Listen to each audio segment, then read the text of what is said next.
Hi, I'm Joshua Pauly, cantor at the cathedral. One thing that you might consider as you look around the parish life and how to be involved are the various retreats that are going on at many given times throughout the year.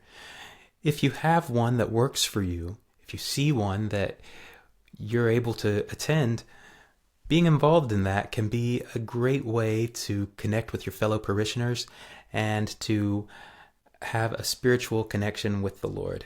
I myself was involved in a retreat years ago, and it was a very profound and spiritual experience. So maybe keep your eyes open for that. So today's gospel reading is for the Holy Family of Jesus, Mary, and Joseph. And the reading is the Gospel of Luke, chapter 2, verses 41 through 52. Each year, Jesus' parents went to Jerusalem for the feast of Passover, and when he was 12 years old, they went up according to the festival custom. After they had completed its days, as they were returning, the boy Jesus remained behind in Jerusalem, but his parents did not know it. Thinking that he was in the caravan, they journeyed for a day and looked for him among their relatives and acquaintances, but not finding him, they returned to Jerusalem to look for him. After 3 days they found him in the temple, sitting in the midst of the teachers, listening to them and asking them questions, and all who heard him were astounded at his understanding and his answers. When his parents saw him, they were astonished, and his mother said to him, "Son, why have you done this to us? Your father and I have been looking for you with great anxiety." And he said to them, "Why were you looking for me? Did you not know that I must be in my Father's house?" But they did not understand what he said to them. He went down with them and came to Nazareth and was obedient to them. And his mother kept all these things in her heart. And Jesus advanced in wisdom and age and favor before God and man. When I read this gospel passage, we see that there was a joyful thing happening, and yet it was in some way hidden. In some way, it actually caused anxiety because his parents didn't know that he had stayed behind in Jerusalem. He was doing this amazing thing where even from his young, tender age, he was able to answer questions and understand deeply the things of God.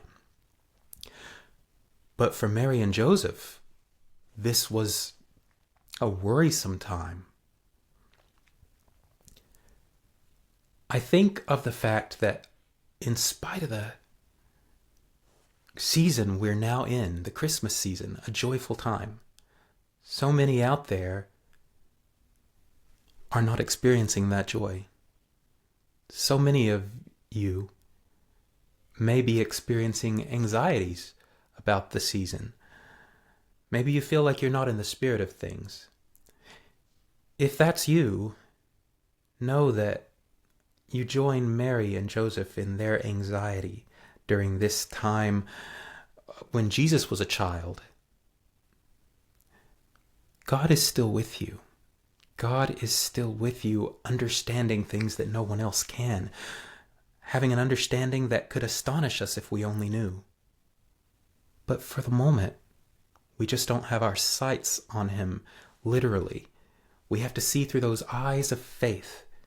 So, no, we don't always know in here that our Lord is just about his Father's business in his Father's house, doing the work of God as God.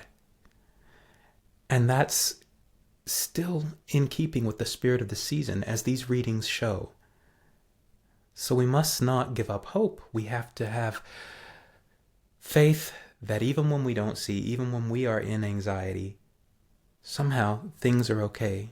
Somehow we will find Jesus teaching and understanding like we can count on him to do. We are at the end of December now and have moved from the season of Advent to the season of Christmas. How do you foster the Christmas spirit now? What are some ways that you can swing from that time of expectation that you had in Advent to this time of now rejoicing in the arrival of our Lord? Knowing that we still have something greater to look forward to, his actual second coming, his return. It's a balance. Think about ways and discuss ways that you can celebrate this season that is both expectation and rejoicing in what has already come. So, that's all for now.